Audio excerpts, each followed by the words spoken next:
A recalcitrância da semente.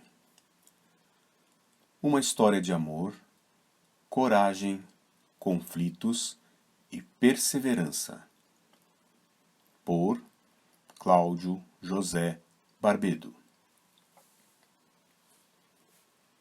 Capítulo 9. Ficção. A máquina de viagem no tempo. A viagem.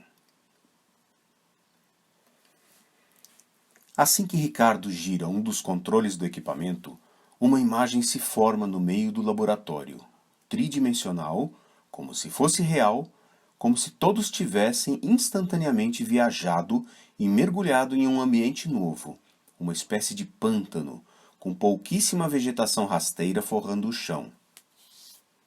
Todos sentem como se pudessem tocar a água, os pequenos seres dentro dela, as rochas ali ao lado e o que parecem insetos rastejantes, tamanha a perfeição da imagem holográfica. Por algum tempo, todos ficam mudos, apenas o som daquela caixa musical de Ricardo impedindo o total silêncio do ambiente.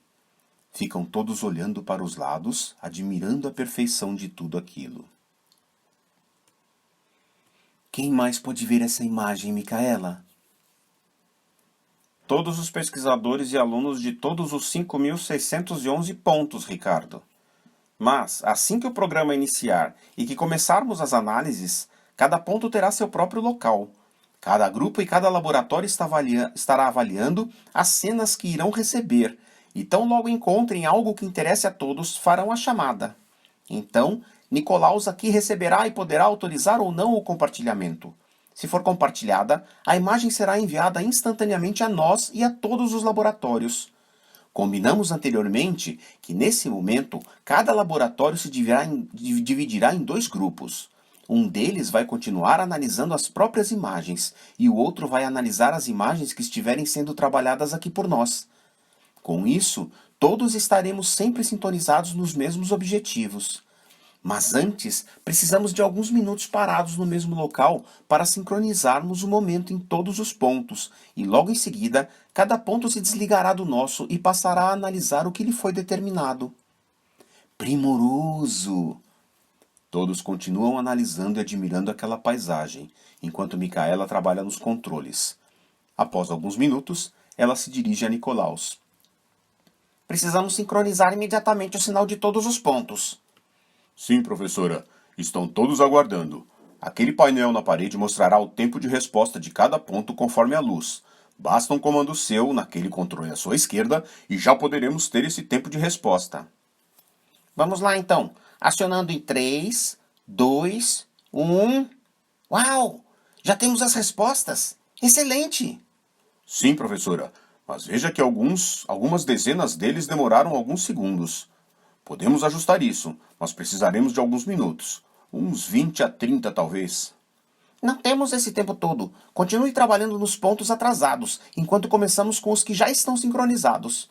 Podemos seguir com esses atrasos na resposta, Ricardo? Sim, sem problemas. Temos pontos suficientes. Certo. Então agora precisamos começar a trabalhar o movimento. Não queremos imagens estáticas, não é, Nicolaus? Sim, professora. Já estou trabalhando nisso. Deixarei o ajuste automático para a sincronização dos pontos que faltam e vou me concentrar na obtenção do movimento. Ótimo, Nicolaus. Então, temos que esperar, confere? Sim, professora. Agora temos apenas que ir acertando os ajustes finos, mas já estou cuidando disso. Nick, deixe isso para mim. Estamos devendo ainda uma explicação a Jack, lembra? Jacqueline, então, entende a oportunidade deixada para trás e confirma. Sim, Ricardo. Por favor, estou ansiosa aqui, aguardando o final da história. Que história? Ah, professora. O professor Ricardo estava explicando à professora Jacqueline como chegamos a este equipamento, mas tivemos que interromper essa explicação quando a senhora nos chamou, por ter conseguido calibrar o equipamento. Nick, que tal você continuar a explicação? Até porque, Jack, este nosso jovem gênio aqui foi o que desenvolveu uma das partes mais importantes do programa. Explica ela, Nick, que eu cuido dos ajustes aqui. Então, Nicolaus deixa os controles para Ricardo e começa a explicação. Então, professora, a senhora havia comentado que as imagens seriam estáticas, mas isso não é bem verdade. Na época em que trabalhávamos na obtenção das imagens refletidas pelos corpos a distâncias superiores a milhões de anos-luz, eu trabalhava também com um grupo de inteligência artificial que desenvolvia a aproximação automática de semelhanças visuais para uma composição que mistura o real com o virtual. Vamos tomar, por exemplo, a sua área de trabalho, a sua especialidade. Suponhamos que alguém quisesse mostrar o desenvolvimento de uma árvore a partir de uma semente. Vou considerar um exemplo extremo. Uma sequoia. É evidente que não poderíamos esperar décadas, talvez séculos, para fazer uma filmagem assim, concorda? Jacqueline apenas balançou a cabeça, aprovando, mas com muita desconfiança no olhar. Então, o que o grupo pensou foi o seguinte. Como a sequoia foi produzida comercialmente em muitas regiões do planeta, de algumas décadas para cá, e diversos replantios foram feitos na própria região de ocorrência natural dessa espécie, será que não teríamos plantas em diferentes estádios de crescimento, espalhadas pelo planeta, no mesmo momento, em quantidade suficiente para não precisar esperar uma mesma planta se desenvolver? Aí é que entra o grupo da inteligência artificial, porque eles conseguem isso, e acho isso impressionante. Com um programa específico para isso, eles conseguem proximidade suficiente entre as plantas para remontar o crescimento. Desde que se forneçam imagens suficientes, o programa procura os exemplares mais próximos, porém com mínimas variações de, como dizer, idade? Enfim, é como se o programa identificasse mínimas variações de crescimento entre as diferentes plantas, e numa imagem virtual colocasse tudo como se fosse da mesma planta. Assim, se tivermos duas plantas, é evidente que não há como juntá-las e considerá-las como sendo uma só, pois as diferenças seriam muitas. Mas se tivermos milhares de plantas, o programa consegue similaridade suficiente entre duas para que, sobrepostas, nos pareçam como se fossem a mesma planta, mas com diferença milimétrica de crescimento. O programa, então, ajusta essa última imagem e procura a próxima, e assim sucessivamente, até que tenhamos imagens suficientes para aparecer um filme em que a mesma planta está crescendo. Então, o que poderíamos ver é justamente a formação de uma sequoia de 100 ou 200 anos sendo formada a partir da semente, mas numa escala de segundos ou minutos. Nicolaus faz uma parada, estranhando o semblante de Jacqueline. Sim, estou acompanhando, Nicolaus. Fique tranquilo. Ah, ok. Então, professora, o que fizemos foi aproveitar essa tecnologia em nosso projeto. Tendo milhares de imagens retornando de planetas com diferentes distâncias, é como se tivéssemos uma infinidade de imagens da Terra de diferentes épocas. Agora, o programa seleciona as mais próximas e as rearranja em uma ordem cronologicamente sequencial, de tal forma que, para nós aqui, as imagens sequenciadas se parecerão como algo que tem vida e movimento. Por isso, precisamos de tantos laboratórios analisando tudo ao mesmo tempo e alimentando o programa central com todas as imagens. Além disso, como teremos a mesma imagem tomada de pontos diferentes, ou seja, daqui da Terra, dos laboratórios na Lua e em Marte e do laboratório orbitando Calisto, poderemos ter a formação também de profundidade, ou seja, temos esta visão tridimensional que a senhora acabou de presenciar, só que ainda estática. Poxa, estou impressionada. Então, se escolhermos um grupo de objetos que reflita as imagens da Terra para nós mesmos, e este objeto esteja, vamos supor, a 1000 anos-luz, poderíamos ver o que aconteceu aqui há 2000 anos. Exatamente. Então, o programa escolheria, por exemplo, as imagens mais próximas de uma cidade, as recombinaria e, acelerando-as, nos traria um filme tridimensional, mostrando rapidamente a construção da cidade, sua evolução e talvez até sua destruição? Sim, e nós estaríamos dentro dessa cidade, como se estivéssemos lá. Mas não poderíamos interferir, porque seriam somente imagens, apesar de que esperamos, sinceramente, que ficaremos tão envolvidos, porque o ambiente parecerá totalmente real, que chegaremos a esquecer que são somente imagens. E veja, serão imagens montadas artificialmente, mas todas serão imagens reais, então estará retratando exatamente o que aconteceu. O programa também pode ser ajustado para oscilar o tempo. Por exemplo, vamos supor que em um determinado momento gostaríamos de saber exatamente como as pessoas se comportavam no seu cotidiano. Se o programa ainda estiver acelerado, não poderíamos sequer reconhecer pessoas, de tão rápidas que seriam as cenas. Mas podemos reprogramar o tempo, e num determinado momento, o programa poderá rodar tudo em escala de minutos. Basta apenas encontrar os objetos no espaço com as distâncias certas. Neste caso, porém, as imagens perderiam perfeição, porque seria muito difícil encontrar imagens semelhantes ao ponto de nos fazer pensar serem a mesma imagem. Teríamos algo como uma transmissão de baixa qualidade, com cenas cortadas. Mas isso é algo que ainda está sendo trabalhado pela equipe responsável pelo programa. Entendo. Nicolaus, me diga uma coisa. Até quanto tempo poderíamos voltar? Atualmente, conseguimos voltar até algumas centenas de milhões de anos. Ah, então era isso que conversavam quando cheguei perto. Ouvi você mencionar o Siluriano. Exato. Na verdade, esse limite é porque nós temos corpos celestes suficientes para isso, com o mínimo de qualidade de retorno das radiações.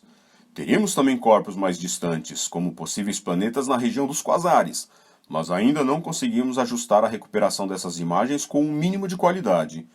Essa é justamente a área do professor Ricardo, e o grupo dele ainda está trabalhando nisso, no que chamam intensificação do sinal, para conseguir melhorar cada vez mais o alcance desse ajuste e aproveitar todo tipo de radiação, algumas que talvez nem conheçamos ainda. Eles querem retornar ao tempo de formação dos primeiros seres vivos, talvez até explicar a origem da vida na Terra. O limite teórico máximo seria o corpo celeste mais distante de nós, que está a bilhões de anos-luz, mas certamente isso está fora de cogitação. Outro foco de estudo é aproveitar a diferença entre os corpos que estão se afastando de nós, os que estão se aproximando e os que estão em mesma velocidade de afastamento do ponto original. Certamente isso, se for obtido, trará ainda mais possibilidades. Mas convenhamos, estamos engateando nisso ainda. Pronto, tudo ajustado aqui. Veja, professora, o professor Ricardo terminou. Vamos até lá? Sim, claro. Então, Jacqueline, tudo explicado? Nicolaus às vezes é meio confuso, mas acho que deve ter sido claro o suficiente, não? Então, agora é com você.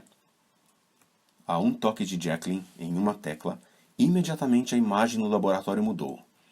Agora estão em uma espécie de terreno alagadiço, às margens do que parece um lago. Nessas margens, pouca vegetação rasteira. Saindo das margens, um terreno árido, com pouca vegetação e alguns pequenos artrópodes. É possível notar que a grande massa de água está sendo reduzida, com o nível da superfície revelando novos pontos de terra firme. Jacqueline volta-se para Nicolaus e, sem perguntar, já recebe a resposta. Agora, cada ponto está trabalhando em seu próprio ambiente. Ótimo! Vamos acompanhar o nosso aqui. Muitos musgos, muitos musgos. Os pneumodesmos, as coxônias. Estamos no Siluriano, Nick? Sim, professora. Ah, muito interessante. Poderíamos confirmar a total adaptação dos animais ao ambiente terrestre. Puxa, que vontade de ficar por aqui. Tão interessante. Professora?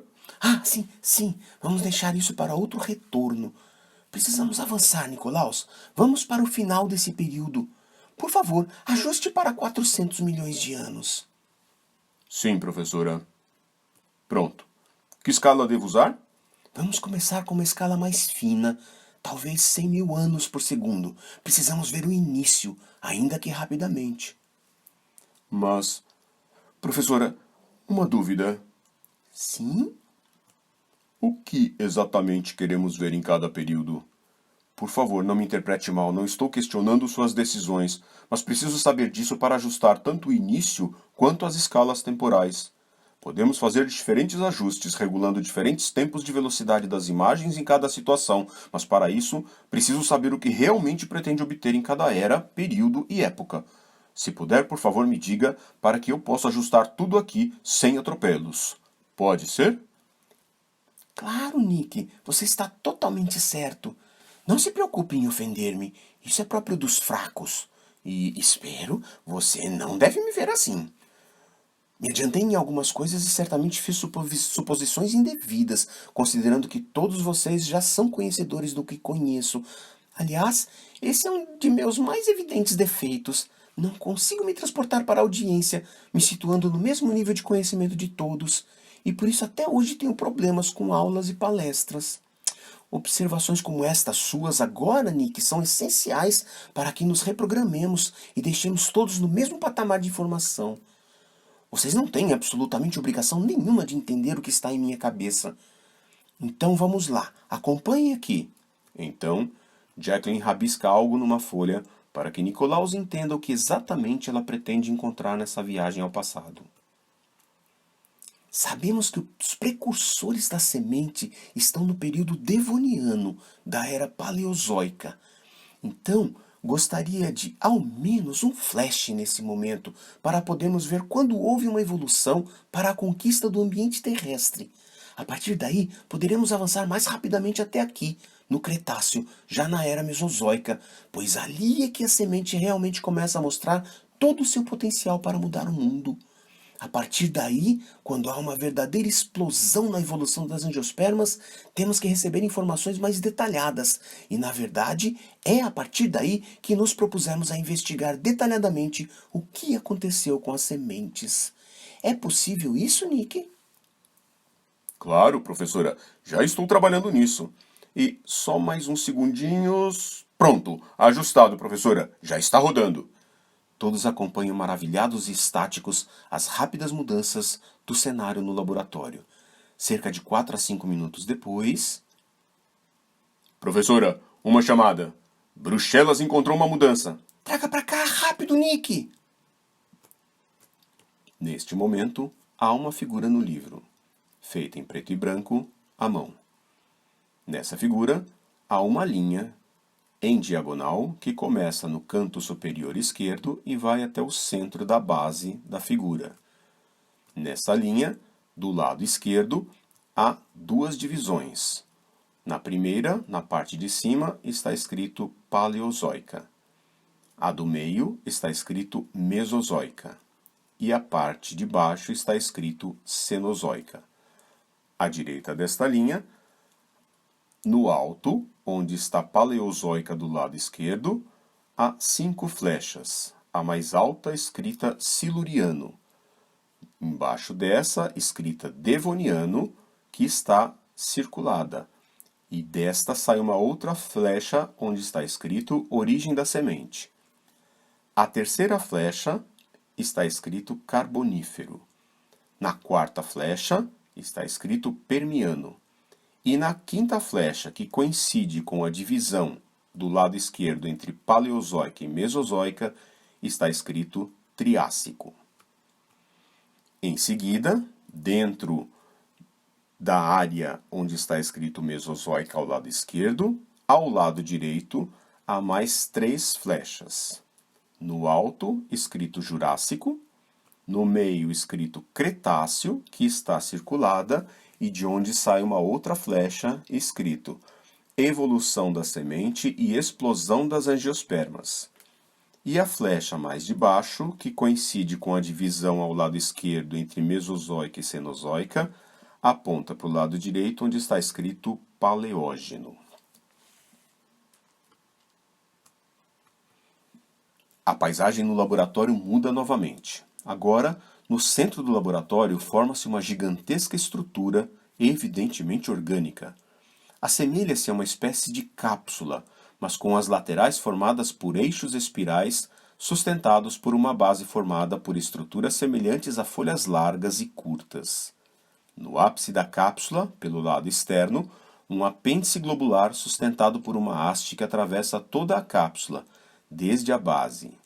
A imagem foi propositadamente congelada por Jacqueline, que a estuda por todos os lados, circundando-a e analisando minuciosamente todos os detalhes.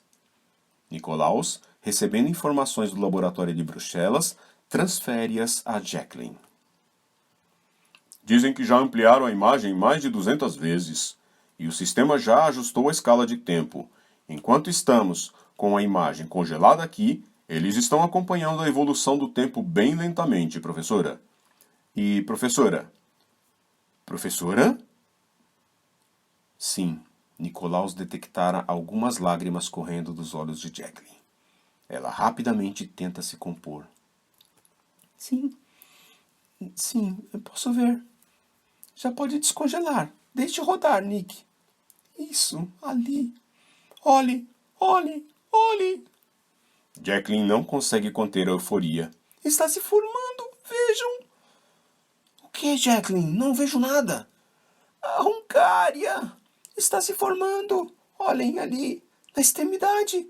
Parece que podemos até tocá-la. Minha mãe, então era isso mesmo? Mas não consigo alcançar. Bem ali, está vendo, Nick? Neste momento, há uma figura no livro, em preto e branco, feita à mão. Nessa figura, nota-se o canto de uma sala, no qual há um grande equipamento na parede da direita e uma espécie de tela com uma mesa do lado encostado na parede esquerda. No centro dessa imagem, há uma estrutura orgânica, formada por algumas gigantescas sépalas na base, com alguns filamentos saindo dessa base, indo em direção ao alto de uma espécie de tubo com um alargamento na ponta desse tubo. Em volta dessa estrutura há 4 pessoas. Sim, estou. Na verdade, houve uma resposta em uníssono dos 3, que começam a andar pelo laboratório, circundando aquela imagem. Nicolaus continua. O que é, professora? Vocês estão vendo simplesmente a estrutura que deu origem a todas as sementes. Uma das transformações que permitiu a colonização do ambiente terrestre. Primoroso. Fascinante! Incrível! Acelere, Nick. Precisamos ver a evolução disso. Sincronize os laboratórios para que enviem o que tiverem sobre isso e o sistema possa remontar a imagem progressivamente. Sim, isso mesmo. Vejam a formação dos envoltórios. Ah, gostaria tanto de acompanhar isso em todos os seus detalhes. Sim, o megásporo realmente está retido. Mudança em Pequim. Traga para cá, Nick. Pronto, professora. Mais uma vez, todo o cenário do laboratório muda. Uma outra estrutura se forma, com algumas semelhanças da anterior, mas evidentemente é outra estrutura. Agora, a estrutura globular no ápice da estrutura anterior está dentro de outra estrutura e parece que não está sozinha. Ha! A calicosperma! Já era esperada, minha querida! Que linda! As cúpulas multiovuladas! Então era verdade! Só tinha visto isso em fósseis, mas parece que ainda precisam de água. Passam-se alguns poucos minutos, todos com os olhos totalmente arregalados, em silêncio, acompanhando todas as mudanças na imagem. Algumas vezes, um sussurro ou outro entre 2 deles, sempre apontando para algum lugar. Nicolaus então quebra o silêncio. Mudança em Atenas, professora. Traga para cá, Nick. Então, instantaneamente, a imagem na sala muda completamente, pois passa a transmitir agora a mesma imagem do laboratório de Atenas. Ali, vejam a diferenciação das células especializadas. Os indivíduos que não o fazem estão sumindo, estão vendo? Darwin, seu moleque travesso. Ah, 2 embriões. Então eles estavam certos. Será que um deles vai... Sim, também se especializou. Olhem, o princípio da formação do endosperma. Mas esperem, o que é aquilo ali? Um outro ramo. Células do gametófito também estão se diferenciando. Uau! Também endosperma! Minha mãe! Então os 2 estavam certos! Sem querer interromper a professora, mas já se sentindo mal perante tantos termos que desconhecia, e por ver que os outros 3 se entreolhavam com a mesma feição de dúvida, Nicolaus arrisca uma pergunta, com voz trêmula e quase num sussurro. Professora, do que exatamente a senhora está falando? Todos riem muito, como se o riso estivesse contido. Jacqueline, que até ameaçou alguma irritação com a interrupção, ou a própria pergunta, ou com os risos, acaba entendendo a situação. percebe que os demais não eram conhecedores da área e também soltam um riso, aliviando a todas. Sim, Nick, me desculpe. Estou falando de coisas que vão culminar com a formação da semente como a conhecemos hoje. Sementes têm, em geral, e procurando evitar uma linguagem excessivamente técnica, algumas estruturas essenciais que originarão a nova planta. Uma delas é o embrião, ou os embriões, que são como fetos de uma nova planta. Tem uma radícula que originará a raiz da nova planta, uma espécie de caulículo que chamamos de hipocótilo, e na ponta dele estão os cotilédones, que são estruturas de reserva para quando a semente começar a germinar. Acima dos cotilédones, esse caulículo pode ter ainda um epicótilo, e na ponta a plúmula, uma região meristemática que originará toda a parte aérea da futura planta. Na semente ainda pode haver uma estrutura para fornecer reservas a esses embriões durante as primeiras fases do crescimento da nova planta, chamada endosperma. Estão acompanhando? Sim, professora. Muito bem. Durante a formação da semente, esse endosperma pode passar todas as reservas para os cotilédones e desaparecer, ou pode ainda permanecer com algumas reservas até a semente já formada. Finalmente, há uma estrutura de proteção, a casca, ou mais tecnicamente, os tegumentos, que também têm outras funções. Há ainda outras estruturas menos comuns, mas vamos deixá-las de lado agora. Muito bem, damos nomes a tudo isso. Por exemplo, a formação das estruturas iniciais é denominada embriogênese, quando há divisões celulares e diferenciação celular. Mas, embora seja de grande interesse, não é nosso objetivo nesse primeiro retorno. Pretendemos analisar isso futuramente, em outras viagens, mas nesta primeira, queremos nos concentrar nas fases que se seguem, que denominamos maturação. Não sei se os laboratórios conectados não conseguiram captar as imagens de fases importantes, ou se captaram-nas, mas não nos enviaram, ou se tentaram nos enviar quando outro laboratório foi atendido, mas o fato é que algumas etapas foram essenciais para a conquista do ambiente terrestre, como a diferenciação das estruturas reprodutivas em órgãos masculinos e femininos, a formação da proteção rígida do embrião, dificultando tanto o ataque dos predadores quanto a excessiva perda de água para o meio, o investimento em deposição de reservas para as primeiras fases do crescimento do embrião e do estabelecimento da nova planta. Enfim, pense em um embrião, um pequeno ser. Algo que terá que deixar o ambiente aquático e colonizar a terra firme. Ele precisará de proteção e nutrição, ou não sobreviverá às condições totalmente desfavoráveis aos organismos predominantes da época, inclusive muitos animais.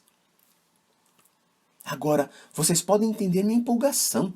Essas modificações que estou mostrando a vocês são as estruturas primitivas que deram origem a tudo isso. Mas não poderemos nos deter nisso, pois não é o objetivo nessa nossa primeira jornada ao passado, nesse nosso primeiro retorno. Em outras jornadas, se tiverem interesse, poderemos viajar especificamente para essa época e examiná-la com mais tempo.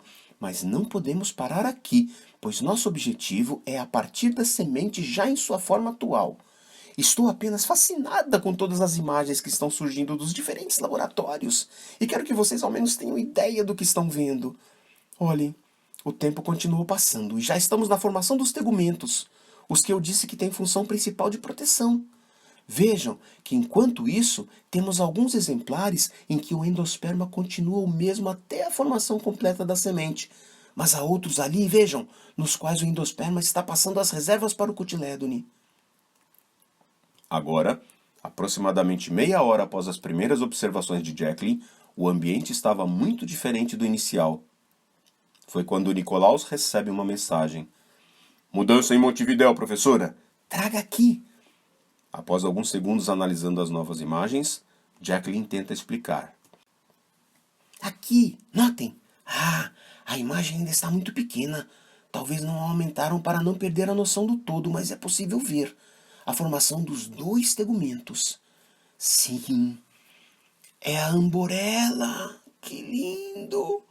Logo teremos algumas divisões na evolução, com o ramo passando a ter somente um tegumento. Acho que estamos chegando onde queremos. Alguns minutos se seguem, sem que qualquer outro laboratório enviasse novas mensagens de mudanças. Há uma evidente transformação no semblante de Jacqueline. Ela pergunta: Nick, o que aconteceu? Nós estamos recebendo chamados, professora. Parece que os laboratórios não estão encontrando mudanças. Passam-se mais alguns poucos minutos de total ansiedade. Então, finalmente... Paris chama. Sim, Nick, traga-nos. Talvez o que estamos esperando. Então, novamente o cenário muda no laboratório. Sim. Não é o que estamos esperando, mas isso confirma muitas coisas. Vejam, a diferenciação de estruturas vegetativas, como se fossem embriões, estão se propagando vegetativamente. Que incrível! Células vegetativas que podem assumir a função de propagação da espécie. Acredito que isso explicará muitas coisas sobre a propagação de espécies vegetais sem sementes. E talvez das que têm sementes, mas que não dependem do embrião zigótico. Lembram que comentei sobre aqueles estudos de sementes que germinam várias vezes? Talvez aqui esteja a origem delas. Lembram-se também que falei sobre a época em que multiplicavam plantas em laboratório a partir de qualquer estrutura vegetal? Acredito que estamos vendo a origem dessa totipotencialidade das células. Uma necessidade, uma alternativa para competir com quem investia no desenvolvimento de uma semente. Que incrível! Mudança em São José. Vamos ver. Novamente, o cenário muda, mas dessa vez para um ambiente completamente diferente do anterior. Agora, no centro do laboratório se forma uma paisagem com diversas plantas, algumas já com porte mais elevado e mais afastadas do lago. O ambiente todo está mais vegetado, não se notam grandes áreas desérticas como antes, e aparentemente todo o ambiente é bastante úmido. As cenas vão se transformando e Nicolaus recebe uma mensagem, transmitindo-a imediatamente em voz alta. Professora, San José pergunta se já deseja ampliar a imagem para o nível celular, pois estão com diversos locais e o sistema está remontando todos numa sequência lógica. Não. Nível celular ainda não. Veja se conseguem ao nível de tecidos ou mesmo órgãos. Sim, um instante só. Pronto. Afirmam que conseguem. Já estão enviando. A imagem no centro do laboratório começa um processo de ampliação, como uma aproximação de um ponto central. O foco vai se ajustando automaticamente e as imagens são muito nítidas e cheias de detalhes. O aumento da imagem está centrado em uma planta, mas a imagem continua aumentando. Agora está centralizando uma estrutura em um ramo, algo semelhante a uma semente. Todos acompanham em silêncio total, apenas continuando a música de fundo de Ricardo, que já havia se deslocado até aquele estranho equipamento, removido o braço, virado o disco preto e voltado o braço no disco novamente. Isso várias e várias vezes. De repente, Jacqueline arregala os olhos e solta uma frase quase gritando. Ali! As reservas! Está depositando reservas! Finalmente, Nicolaus, peça que congele essa imagem. E, virando-se para os demais, faz uma reverência como as comuns na época de reis e imperadores, dobrando um dos joelhos, esticando a outra perna para trás, abrindo os braços com as mãos viradas para cima, abaixando a cabeça. Então, completa. Senhoras e senhores, eu lhes apresento a semente! Todos começam a aplaudir, mesmo com a sensação de não saberem exatamente o real motivo, mas sabendo que haviam atingido algum momento muito importante. Todos aguardam a evidente explicação que se seguiria, e ela logo viria. Muito bem, chegamos onde queríamos. A partir de agora, avise todos os laboratórios para ajustarem a escala de tempo, porque precisaremos de todos os detalhes e de todas as regiões. Como estão aqueles laboratórios que tinham algum atraso, Nicolaus? Já estão todos calibrados e sincronizados, professora. Excelente! Jacqueline, então, dirige-se aos controles do equipamento principal, faz alguns ajustes e volta para o centro do laboratório, onde a imagem ainda estava congelada. Aqui, meus amigos, está um dos mais importantes avanços na conquista do espaço terrestre. O embrião já pode avançar seu desenvolvimento ainda ligado à planta-mãe, que além de estar nutrindo, está abastecendo-o com reservas para quando for disperso no ambiente. Isso vai conferir uma grande vantagem, pois por algum tempo não precisará de recursos do ambiente para as primeiras fases da formação da nova planta. Ele carregará essas reservas, seja na forma de endosperma, de cotilédone ou de outras estruturas, como havia lhes contado antes. Mudança em Berlim. Sim, Nick, pode trazer. Uma imagem agora se forma, como se as estruturas anteriores começassem a ser cobertas por outras mais externas. Jacqueline explica. Ah, o ovário! Vejam, em breve poderemos ver a formação do fruto. Ali, na base da flor, esse ovário futuramente será o responsável pela formação do fruto como conhecemos. Lembram-se? Claro que se lembram, mas vamos refrescar a memória. Alguns ali sentem-se aliviados, pois na verdade já não se lembravam. As plantas com sementes são divididas em dois grandes grupos. Um em que as sementes estão expostas e outro em que as sementes estão encerradas dentro de frutos. É neste último que queremos chegar, e ele logo irá aparecer, espero eu. Olhem, ali, a polinização. A partir disso, as plantas não irão mais depender da água para se reproduzir. Incrível! O ambiente terrestre está sendo colonizado pelos vegetais. É uma pena que os relógios não estejam sincronizados. Nick, o que está acontecendo com o sincronismo? Não estou entendendo. Alguns eventos se misturam. Estou tentando ajustar, professora. Acho que foi aquela parada mais longa, mas já está voltando ao normal. Puxa, talvez pudéssemos conferir qual a sequência correta, mas não nessa viagem, não neste retorno.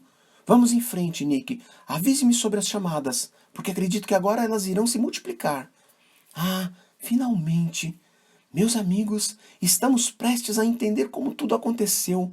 Mas não estou entendendo, estão se misturando no tempo.